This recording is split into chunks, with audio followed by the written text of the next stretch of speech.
We are always on the search for the world's weirdest, wildest and most interesting two-stroke motorcycles. And we've travelled down to Wiltshire today to find the ultimate crotch rocket. And I think it might be coming right now. What the hell was that? Let's find out. Evidently, this bike isn't quite what it seems. It might look like a vintage Lambretta, but that's the legendary Yamaha RD350 YPVS motor. This might just be the ultimate wolf in sheep's clothing. So here on 999 Laser, we love two things more than most. That's rare and different two-stroke motorcycles and really good stories. And I think today we found both. This is the Yambretta RD350 owned by Jed Thomson. To the untrained eye, it's an unsuspecting scooter, but to those in the know, it's a true hellraiser. So let's meet Jed and learn more about this awesome motorcycle and its very special story.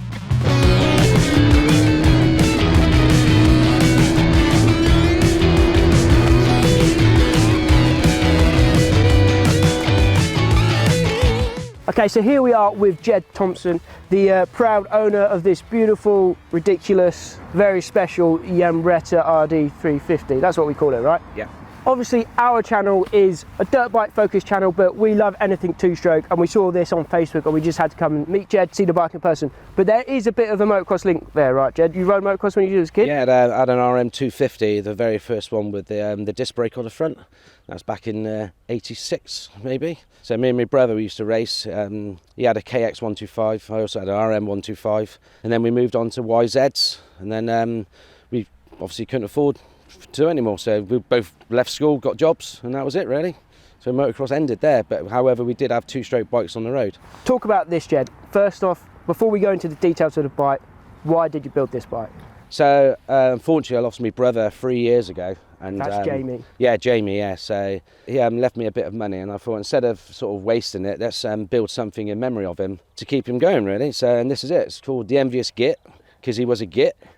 And obviously the Envious comes from the rear reg, which is obviously EVY. And that's it really. So this was produced, the Envious Git. In memory of your late brother? Yeah. Talk us through what we're actually looking at here. To the untrained eye, it might just look like an unsuspecting scooter, right? Yeah. But if you're in the know, you'll look at these parts and think, well, something's not adding up here. So just tell us about this bike, how you got it done and what it is. So it started its life off as a Jet 200, and I bought it from Hull. So I travelled from Wiltshire to Hull to pick the bike up, which was it was just a frame and panels and a V5. So rolling chassis, no engine, no front wheels, no forks. Oh, really? No. Not a rolling chassis then? No, just a loop, yeah. As they call it, just the loop. So then took it to Coventry to a good friend of mine now, a bloke called Gary Hancock's. The Wizard. The Wizard. He is a wizard. He owns GWH scooters, and he's been building these things since the 80s. So I turned up there with the frame, gave it to Gary, wanted it to be done by the August, so if the August was done, so therefore I could actually ride it on the road tax and MOT exempt, which we all like. Did you have the motor at that point? No engine, just the frame. I just took it to him after lots of conversations on telephones in Coventry, and that was that. So he would put any engine. So he's the wizard that if you want to put something mad in a Lambretta, he's your man. He's your man. Yeah, he's your man. So you turned up to his with your frame, yep. your loop, and then left it with him. He then got in touch with me in July. Right, Jed, we need to work out a colour. So the colour scheme was, I wanted a duck egg green. Don't know why, but that's what I wanted. And this is an actual Lambretta colour from the 60s. He then did a lot of work, as in the cutouts on the panel work here. That's on a GP Lambretta, there's stickers. So they're all vents now. You need to get the air out of the thing. Obviously, when it's in an RD, it's open, isn't it? When did you decide that you wanted to do the RD350 motor? Then. It was always a plan to put a 350 in it. Whether it was going to be a YPVS or not, we didn't know at the time. So then we managed to get a frame, an RD350 frame from America. That came over, he had the engine built. He then cut there, that's Lambretta, that's RD350, and then welded it all together via lasers and all sorts of wizardry. Yeah, wizard technology. Bit of magic. Yeah. And then that was it. So the bike, the RD engine was in, the cradle's in, the swinging arm was shortened, the front brake was put on. That's a racing front brake on there from racing Lambrettas. We had troubles getting the pipes, so we had to go to Italy and got the pipes brought in. We got it dynoed. It's dynoed at 60 brake horse and 130 mile an hour. So what does that feel like when you're in a scoot position? What does that feel like? Obviously on a closed road, of course. What does 120 miles an hour feel like? Yeah, a bit sketchy. It has a bit of a shake on it. Yeah. But I've only ever done it once. I've only done 120 on it once, and I don't want to do it again. Yeah, I bet. I've thought about putting a steering damper on it. You can't. Where are you going to put it? Yeah. Put it across here, then you're going to lose all your dials. So just talk us through some of the special parts that you said Gary managed to do himself there. So on the right hand side there, that's temperature gauge. Yep. On the left hand side, that's the fuel gauge. The top is the rev counter, and in the middle there is the speedo. We've also got in the front is the radiator, which is hidden, hence why the vents in the front to get the air coming through. So as the air pushes through, obviously there's a vent at the bottom, goes into this vent as well, and then forces the hot air out. You need to get rid of the air. We've also put an airplane type fuel cap on it. In the back end of it, it's got a lot going on there. We've got a Banshee 350 head on it. It's called a cool head from America, just to keep it cold. You've got 2 water pumps. If it gets too hot, I take out a fuse to cut one of the water pumps out to get the coolant going slowly to cool it, to aid for cooling. And obviously the pipes, which are from Italy. Obviously it's got 6 gears, like the RD has, so you've got one up, the rest down on the gears, and obviously that's the rear disc for the brake. That was made by a very good friend of mine called Paul Hunter, who's affiliated to the Marines now. So you was in the Marines yourself? I was a Royal Marine, yeah, for 22 years. He made me that, which got my brother's name on. That is the Royal Marines crest, and that signs my brother's date of birth. Handmade the headlight grille, which got the Yamaha forks on, but I put them upside down just to be different, to wind people up, I suppose. The seat is off my original first Lambretta I ever had, the GP125, so I kept the seat. So yeah, it's just like a living memory of my bruv. That's his ashes. Yeah. His ashes are in there, and my wife gave me that on my wedding day. Always by my side. Yeah, he was a git. He was a git. So there's a lot of Jamie on it, and the only thing I ever saw in the build was the rear number plate. So he actually sent me a photo of the rear number plate and the blue. That's all I saw in 6 months. So you dropped the loop off with Gary, yep, and then you didn't see it until it was finished. So when you arrived, it was Coventry, right? Yeah. When you went to Coventry and he revealed it to you, what was that moment like? Unbelievable. Yeah. Very cool. Sorry. Very, very cool. It's it's just a memory of my brother, isn't it?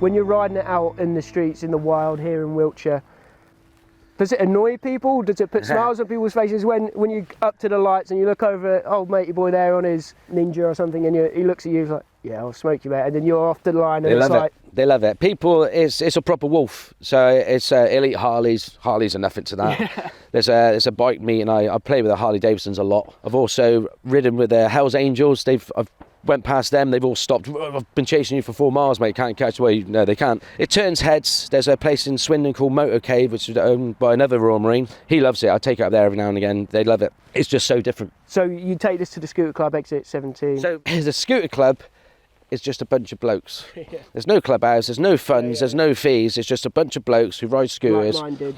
Our club is such a massive spectrum of bikes, from 1947 right up to 1980s. The one lad's got Harleys as well, but we all ride scooters. We all go together to rallies. This one wins a lot. Yeah. It's won 9. It's won 9 trophies at the minute for engineering and stupidness, I suppose. Yeah. And they all sit at 50 mile an hour.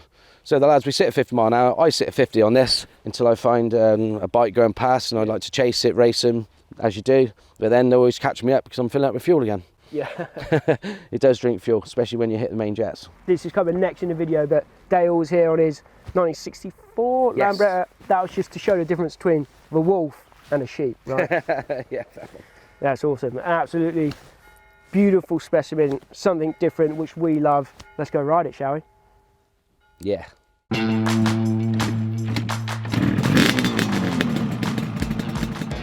So before we hit the road on this thing, I just need to say a big thank you to our sponsors, Pewterline, for helping us make videos just like this one. Pewterline have a range of products to lubricate and protect and clean your bike, so check them out. They've got an awesome feature on the website where if you're not sure what product you need for your bike, like an RD350, you can go onto the website, just type in your bike model into the search bar, and it will come up with all the products that you need for your bike. Once again, a big thank you to Pewterline for supporting the channel. Let's go riding.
Okay, so to demonstrate the true insanity of the Yambretta, Jed's got his friend Dale involved today, who's on a 1964, just standard regular Lambretta, and they'll go out together now and demonstrate the difference between these two bikes. So take it away, boys.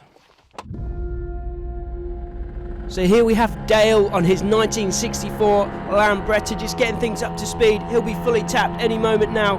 But here in the distance we see the Wolf, the Yambretta on the hunt. Jed's gonna let it rip any second now. Here he goes on the gas, leaving the Lambretta in his wake. It is dust. Absolutely nothing that old Lambretta can do about the RD350 Yambretta there, off into the distance. That parallel twin two-stroke with the Yamaha power valve system is just too much to handle for the little Lambretta. And one more for luck here, Jed just ripping past Dale once again for the final time in this little experiment. He's obviously having some fun.